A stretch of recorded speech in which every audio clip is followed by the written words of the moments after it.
So worlds collide as the vaccine rolls out, an amazing thing to watch this week, and the shutdowns continue to roll on. This week, New York City restaurant owners out in force in the streets of New York City against Governor Cuomo's move to shut down now even indoor dining. This city is killing us. And you're not only hurting the people that are standing around here, you're hurting a lot of New Yorkers. Everybody fought to put themselves in a position to open up their restaurants, only to turn around to have leadership that has failed us time and time again. Our restaurants are one of the most important avenues of small business in our city. So I say to the governor, I say to the mayor, get your act together now. We need our restaurants open now. Despite the ban, today, Governor Cuomo insisting that New York can still avoid a total shutdown of the city. Watch this. We need a new mantra.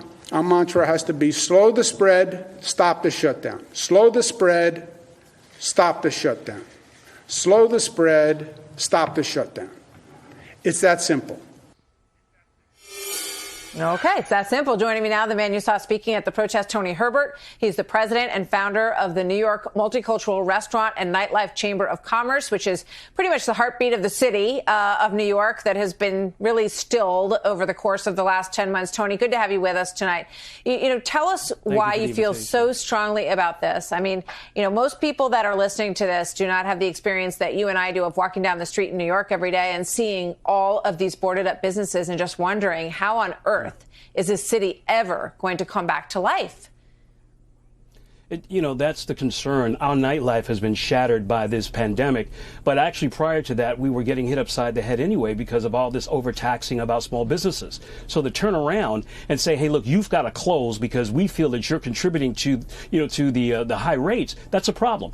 The restaurants only account for less than 2% of the COVID cases that exist here in this city. But yet we can open up schools, but we want to close restaurants. That's a problem. We want to open up gyms and we close restaurants. That doesn't work. The metrics and the math is off. And what we're saying to the mayor, we're saying to the governor, let's not kill our small businesses. You restaurants here in New York City are what people come here to experience. So why are we taxing them and shutting them down and demonizing them like they're the problem?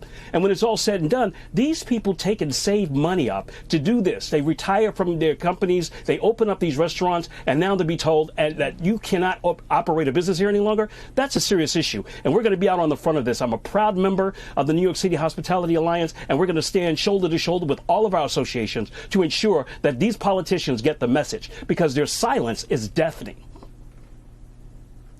Yeah, I think that some people don't realize the passion and the commitment and the blood, sweat, and tears that it takes to open up a restaurant in New York City and to make it work. Most of them go out of business. It's very difficult. But to have this layered on top of it, and you rightly point out, the same people who screamed about following the science for so long are not following the numbers with this. The transmission rate in restaurants is very low. I think it's about 1.4% is the number that I saw.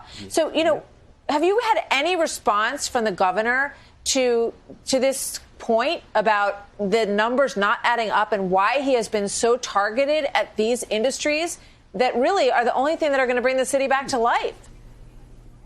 What's interesting is that I find the governor, to his credit, has actually been trying to make things work accordingly. It's the mayor that I have the problem with. This mayor is so pointed that he wants to get out there and shut down the governor. He wants to one-up him. He wants to be relevant, and he's actually pushing a lot of us into anxiety. And that causes a problem when you get misrepresentation and false leadership. And now you get the bravado, match between he and the governor, which sends the wrong messages to us as New Yorkers. That has to stop. We need real leadership to step up. I give Cuomo his credit to a large degree, but we need our restaurants open, and that's the only thing that would help us to feel a lot better about where New York is headed. Yeah, and the point you made in the beginning is also very valid in terms of taxes and the crushing taxes in New York that have sent businesses out. Then you get the motivation of the pandemic to send, companies moving to Texas, moving to Nashville, moving to Florida. I wonder what they're thinking about how they're going to put the pieces back together. And as you rightly point out, the mayor has been a big part of this. Last thought, sir, and then I'll let you go. Well, let's look at it this way. What they need to do in order to help fix this is stop taxing our businesses. pull back on the state taxes that you're asking for and make that some type of a contribution back to them so that they can have grants to reopen. Let's stop taxing them on these taxes and open up these doors, and let's get back to business so people can get back to their jobs. You're not only killing business, you're killing families. You're so right. And you know what? It may take someone who thinks like that and is going to lower taxes to re-incentivize these restaurants and businesses to come back to New York to get things back up and running again. I don't know who that person is, but we'll see what happens. Tony Herbert, thank you. Good to talk to you tonight, sir. Thank you. Be well.